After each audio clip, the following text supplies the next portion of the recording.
Muy buenas, en este 12º capítulo de Fórmula 1 para futboleros vamos a hablar de las estrategias de partido. En fútbol son muy diferentes a las que nos encontramos en Fórmula 1, pero hay muchas similitudes que te pueden ayudar a entenderlas si eres un aficionado al fútbol que quiere entender la Fórmula 1, ¿no? Que es un poco la idea de esta serie de vídeos y del libro original, por supuesto. La estrategia del fútbol pues empieza con lo que sería la distribución de la alineación, ¿no? Pues que si un 1-4-3-3, un 1-4-4-2, luego aparte de eso tenemos que construir lo que serían las propias estrategias un poco más certeras, pues que si presionamos mucho arriba, que si nos cerramos atrás, que si abrimos el campo, que si atacamos más por el centro, todo este tipo de cosas. Y por supuesto depende de muchas variables, ya no solo de tus propios jugadores, sino contra quién vas a jugar, cómo está el campo.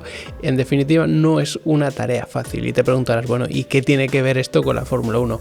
Pues resulta que aquí también tenemos unas estrategias, lo que pasa que se tienen que gestionar de otra manera. Hay algunas cosas muy parecidas, como por ejemplo si aprieto mucho desde el principio o si aflojo un poco el ritmo, porque por ejemplo en fútbol tú puedes decidir que todo el mundo corra al máximo, que presione arriba, que todo el mundo persiga a su rival, que bueno, que es una estrategia muy agresiva, que a lo mejor te funciona bien los 20-30 primeros minutos de partido, pero luego terminas con todos los jugadores cansadísimos y por lo tanto es una estrategia muy agresiva y muy arriesgada. En Fórmula 1 también puedes hacer esto, tú puedes apretar desde el principio al máximo con todo lo que tenga el coche, con todo lo que tenga el piloto, pero cuando pasen unas pocas vueltas tu estrategia va a estar completamente desmoronada porque no se puede mantener. Y pensar, bueno, yo creo que un piloto es capaz de aguantar, ¿no? Apretando al máximo.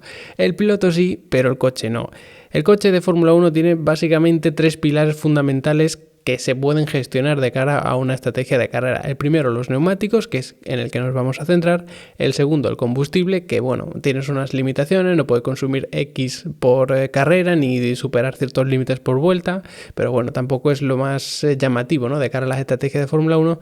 Y en tercer lugar, la gestión de la energía eléctrica, que esto normalmente pues lo suele gestionar el piloto con ayuda del equipo y tampoco es lo que se ve normalmente desde fuera cuando estamos viendo una carrera. Entonces nos vamos a centrar en la estrategia de los neumáticos, que te aseguro que no es nada fácil. Los neumáticos los conseguimos gestionar de dos maneras: con el pilotaje, que es normalmente lo que más se utiliza, y con el setup, es decir, con los reglajes que nosotros le ponemos al coche, las modificaciones en la mecánica del coche.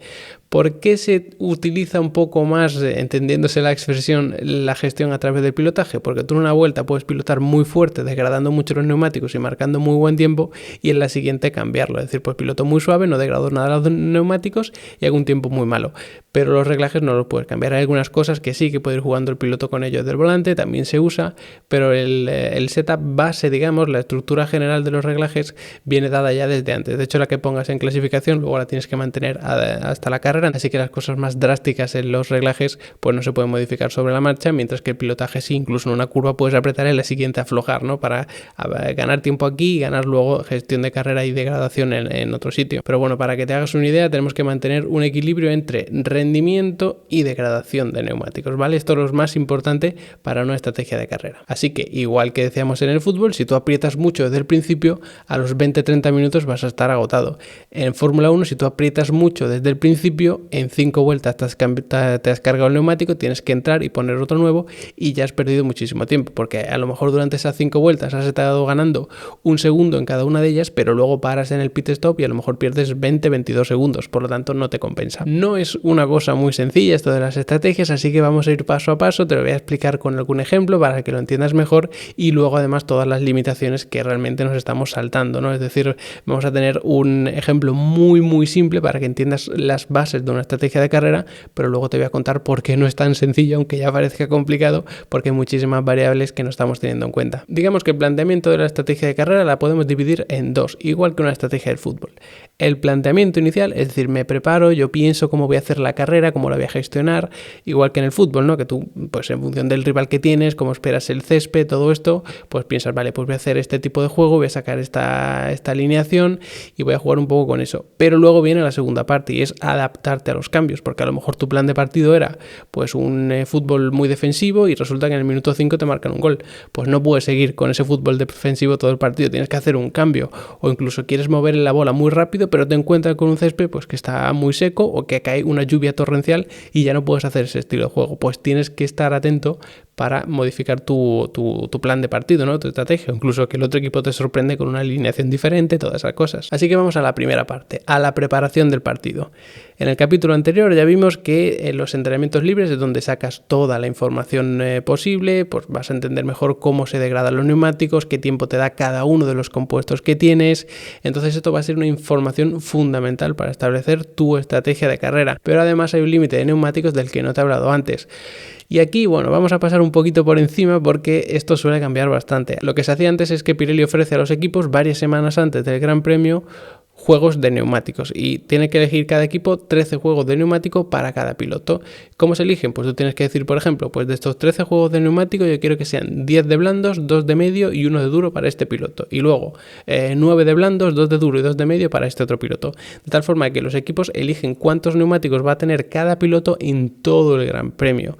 Y aquí pues empiezan a surgir algunas de las mayores dificultades porque los tenías que elegir mucho antes, pero ahora con la Fórmula 1 actual, como hemos tenido algunos cambios de calendario, luego algunas carreras que se han hecho un poco rápido y corriendo, ¿no? Por decirlo de alguna manera, pues al final ha sido Pirelli quien ha elegido los neumáticos. Pero bueno, para que te hagas una idea, antes, por ejemplo, lo más común era coger 9 juegos de neumático blando para cada piloto y luego a un piloto le das 2 duros y un medio y al otro le das 2 medios y un duro, de tal forma que puedes hacer una tanda de clasificación con un piloto con el neumático medio, con el otro piloto con el neumático duro y al final pues cada uno tendrá un juego de neumático duro y un juego de neumático medio disponible nuevo para la carrera, que es lo más importante, porque claro, estos neumáticos que eliges los tienes que utilizar durante todo el Gran Premio, por lo tanto, si tú utilizas un neumático en los entrenamientos libres para sacar información y demás, ese neumático ya va a estar desgastado y probablemente no sea el neumático óptimo para usarlo en clasificación ni tampoco en carrera. Así que si ya es complicado de por sí lo que vamos a ver ahora con un ejemplo de cómo establecer una estrategia de carrera, hay que sumarle esta dificultad extra. Aunque además tenemos una pequeña cláusula, ¿no?, en el reglamento de la Fórmula 1 que nos puede facilitar o dificultar la elección de la estrategia de carrera, según como lo veamos. Y es que resulta que con el neumático con el que marcas tu mejor tiempo en Q2, si pasas a Q3, es decir, con el tiempo con el que has pasado de Q2 a Q3, tal y como vimos en el capítulo anterior con la clasificación, es con el neumático con el que tienes que empezar la carrera. De tal manera que si pasas de Q2 a Q3 con el neumático blando, que es el más rápido, tienes ese hándicap de que tienes que empezar la carrera con el neumático más blando y por lo tanto el que antes se degrada, aunque sea más rápido. Y eso no les suele gustar mucho a los equipos. Por lo tanto, lo que intentan los pilotos más rápidos, los que se pueden permitir pasar a Q3 con el neumático medio, es utilizar este y así empezar la carrera con este neumático. Por lo tanto, con toda esta información tenemos que establecer nuestra estrategia de carrera. ¿Y qué es la estrategia de carrera? Decidir qué neumáticos vamos a poner en cada momento y cuándo cambiarlos. Por ejemplo, voy a empezar la carrera con el neumático medio hasta la vuelta 20, aquí cambio al neumático blando y luego cambio en la vuelta 60 a un neumático medio, por ejemplo. Es una estrategia un poco rara, pero que podría darse. O empiezo la carrera con el neumático medio, la pongo hasta la vuelta 50 y ahí cambio el neumático blando y termino la carrera. Pues eso es lo que conocemos como una estrategia en Fórmula 1. Y esto lo vamos a decidir en función de 3 parámetros fundamentales. ¿Qué tiempo hace cada uno de los neumáticos de media? Que esto luego lo matizaremos.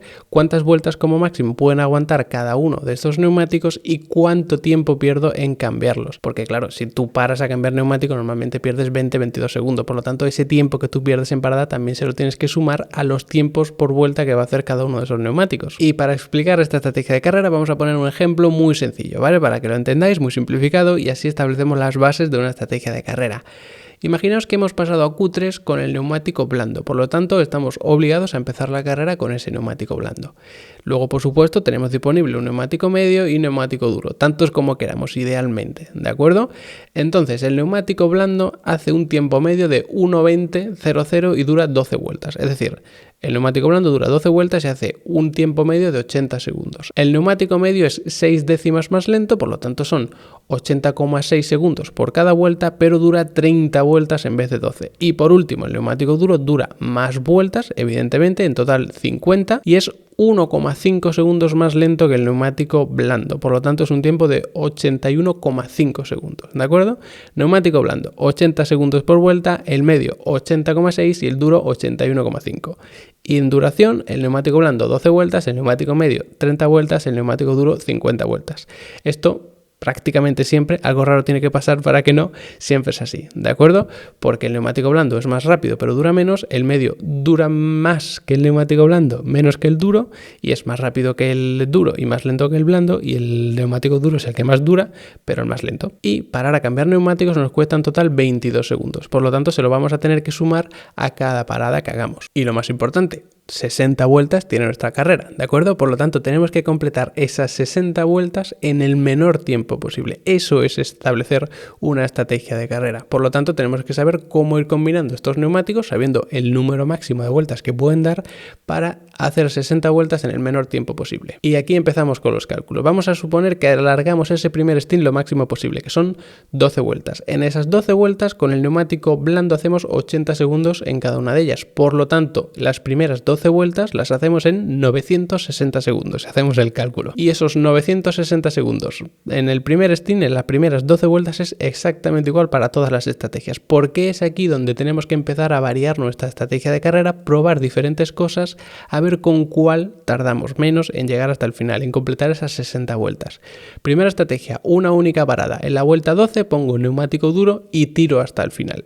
¿Qué va a pasar? Pues que si hago 12 vueltas con el neumático blando, me quedan 48, el neumático duro podría dar hasta 50, así que puedo hacer esas 48 vueltas con el neumático duro. Si yo multiplico esas 48 vueltas por los segundos que tardo con el neumático duro en completar cada una, me salen 3.912 segundos. Y a esto hay que sumarle el tiempo que hemos tardado en el primer stint, es decir, los 960 segundos, más los 22 segundos de esa parada, porque hemos parado una vez y hemos perdido 22 segundos. Si hacemos todo este cálculo, nos sale que hemos completado las 60 vueltas en 4.894 segundos en total. Vamos a probar otra estrategia diferente. Utilizamos dos paradas. Yo pongo el neumático blando hasta la vuelta 12, igual que antes, porque es con el neumático con el que tengo que salir y lo exprimo hasta el final, pero ahí cambio a neumático medio. ¿Qué me permite este neumático medio? Hacer 30 vueltas. Por lo tanto, desde la vuelta 12 hasta la 42 lo puedo hacer con el neumático medio. Y esas 30 vueltas las voy a hacer de media en 80,6 segundos. Y luego me quedan 18 vueltas. Por lo tanto, no puedo poner un neumático blando porque no me llegaría hasta el final, a no ser que quiera parar otra vez, que esa hipótesis no la vamos a hacer. Por lo tanto, pongo el siguiente neumático más duro, que es otra vez el neumático medio. Por lo tanto, lo que voy a hacer es primeras 12 vueltas con el neumático blando, luego paro, pongo el neumático medio durante 30 vueltas, paro y pongo el neumático medio durante 18 vueltas.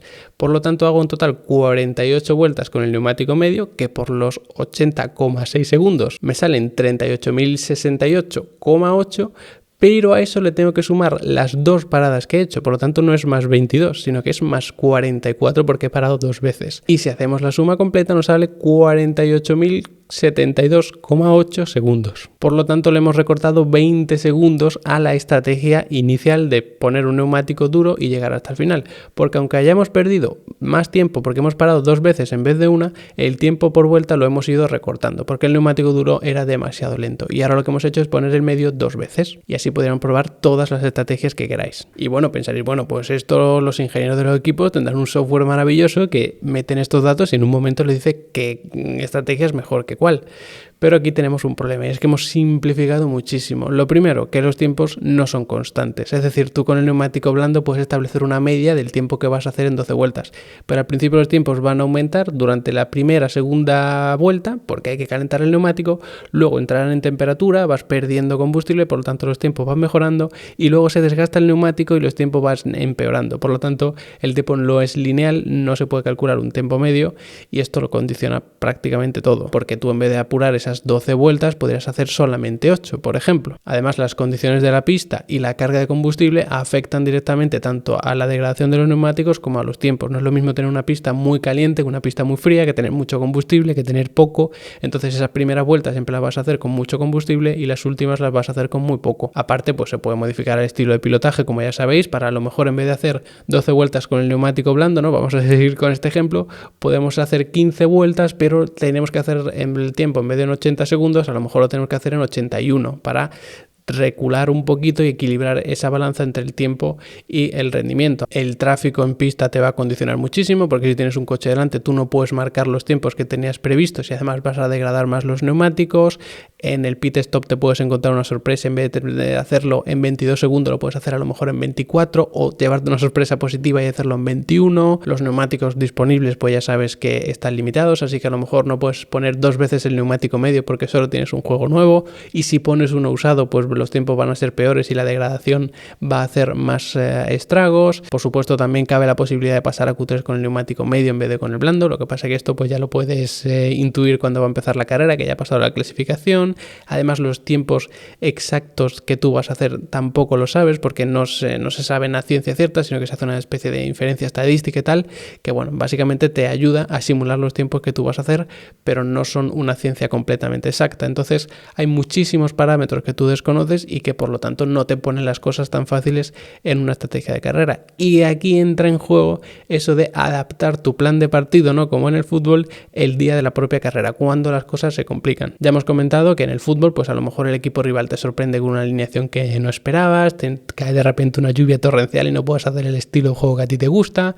Pueden pasar muchas cosas y tú como entrenador, ¿no? Como el que plantea el juego de tu equipo, tienes que saber adaptarte, o incluso esperas ponerte por delante los primeros 45 minutos y resulta que vas perdiendo 2-0. Pues todo esto condiciona tu plan de partido y te tienes que adaptar. Pues lo mismo pasa con las estrategias de carrera, y para eso pues siempre tienes muchos planes de carrera. Tienes plan A, plan B, plan C, plan D, incluso plan M si hace falta, y todo esto lo saben los equipos y por supuesto se lo tienen que comunicar al piloto por radio. Es decir, pues a lo mejor esto, si habéis visto alguna carrera lo habréis escuchado, que el equipo le dice al piloto vamos con el plan B, y el piloto ya sabe que el plan B es hacer a lo mejor, en vez de con el neumático blando 12 vueltas, hacer 15 y luego poner el neumático duro hasta el final, en vez de hacer pues a lo mejor 8 vueltas con el neumático blando, luego poner el medio y luego otra vez el medio, por ejemplo. Pues todos estos planes ya lo tienen previstos los equipos, se lo comunican al piloto y el piloto ya sabe si tiene que estirar mucho el neumático, si puede apretar más, si tiene que conservar más el neumático, todo este tipo de cosas. Y por cierto, el plan A no tiene por qué ser el más lógico, sino que a lo mejor llaman al más lógico plan C, y así cuando se lo dicen al piloto, pues el resto de equipos que también escuchan esa radio no pueden saber exactamente cuál es el plan a seguir. De todas formas, antes de cada carrera, Pirelli, que es el desarrollador de los neumáticos de Fórmula 1, siempre da como una guía de las 4 mejores estrategias. Una que es la mejor, otra que puede ser tan buena como esa, un poquito peor, y luego el resto, ¿de acuerdo? Normalmente se intenta hacer una única parada, ¿vale? En Fórmula 1, pero muchas veces la abrasión del circuito, la degradación de los neumáticos es muy alta y entonces hay que recurrir a 2 paradas, ¿vale? Pero 1 o 2 paradas siempre es lo más habitual. Recurrir a 3 es una locura, la Fórmula 1 actual no se hace, pero bueno, como los neumáticos de 2022 son diferentes, a lo mejor nos encontramos alguna sorpresa. Así que en Fórmula 1 lo que más suele trastocar un poco los planes es una degradación excesiva en los neumáticos que te sorprenda, o un tráfico en pista que te obligue a gestionar la estrategia de diferente manera. Es decir, si tú tienes el plan de parar en esta vuelta, pero eso lo que te va a provocar es que pierdas mucho tiempo, los 22 segundos de la parada, y salgas justo detrás de un coche que va mucho más lento y tú no vas a ser capaz de adelantarlo, tus tiempos van a ser iguales que los del piloto de delante, que son peores, y además el hecho de ir detrás va a aumentar todavía más la degradación por sobre temperaturas y demás. Sé que son cosas bastante complicadas, que es muy complejo todo lo que lleva detrás, los equipos tienen software hechos a medida para establecer las mejores estrategias y luego adaptarlas, pero bueno, al final es lo que decide muchas veces la carrera, igual que en el fútbol. Un equipo pequeño con menos presupuesto, que a lo mejor pues no tienes grandes estrellas, ¿no? Como puede ser otro equipo, si hace un buen plan de partido y le gana la partida desde el punto de vista estratégico al otro, le puede terminar ganando. Pues esto pasa un poco en Fórmula 1, lo que pasa que los 2-3 mejores pilotos y equipos pues suelen ser los que ganen. Lo que pasa que si se equivocan dramáticamente o drásticamente con la estrategia y los equipos de media tabla o lo que son un poquito inferiores en cuanto a rendimiento aciertan, esto puede darle la vuelta a todo. Y no quiero terminar el vídeo sin hablar de lo que pasa cuando sale el safety car. Aquí tenemos un concepto muy curioso, y es que cuando sale un safety car, en vez de perder 22 segundos, a lo mejor pierdes 10, 15 segundos, es un virtual safety car. ¿Y por qué pasa esto? Porque cuando tú pierdes tiempo al pasar por el pit lane, lo que se hace es comparar lo que tú tardas en recorrer esos metros de circuito en comparación con lo que hubieses tardado si hubieses ido por la trazada del circuito habitual. Si hay un safety car, cuando tú vas por la trazada del circuito habitual, no vas a 300 km por hora de media, por ejemplo, sino que vas pues a 150, vamos a ponerle, ¿no? Por lo tanto, en comparación tú no pierdes tanto tiempo, porque aunque tú recorras esos metros en el pit lane a la misma velocidad, a comparación a como tú irías por fuera, no estás perdiendo tanto tiempo, porque con el safety car irías más lento por fuera, ¿vale? Creo que más o menos esto se entiende, es una duda muy, muy recurrente, pero bueno, para que lo sepáis, ¿de acuerdo? Que esto es algo que cambia totalmente las estrategias de carrera. Si tú tienes planeado parar en la vuelta 40 y sale un safety car en la vuelta 35, tú paras, aunque luego tengas que alargar el otro stint 5 vueltas más, pero como vas a perder mucho menos tiempo parando con safety car que sin safety car, pues paras y aprovechas. Sé que es un tema bastante complicado, pero es fundamental entender las estrategias de carrera si queréis entender la Fórmula 1 actual, sobre todo siguiéndolas en vivo y en directo. Espero que os hayan quedado claros estos conceptos, comparándolos con lo del fútbol, que son un poco parecidos en algunos pequeños matices, pero bueno, que yo creo que de esta manera os puede quedar más claro todos estos asuntos. Ya sabéis que en Level Up Academy tenéis mucho curso de Fórmula 1, de automovilismo en general, incluso tenemos un par de cursos en los que os enseño cómo establecer estrategias de carrera desde cero con una hoja de cálculo en blanco, porque tenemos uno de nivel básico y luego uno de nivel avanzado, así que son 20 clases para hacer una hoja de estrategia de carrera bastante compleja, pero lejos de lo que sería Fórmula 1, así que para que entendáis lo complicado que es establecer estrategias de carrera a ese nivel. Gracias como siempre por haberos quedado hasta el final del vídeo, espero haberos ayudado un poquito a entender mejor la Fórmula 1 y nos vemos en el siguiente.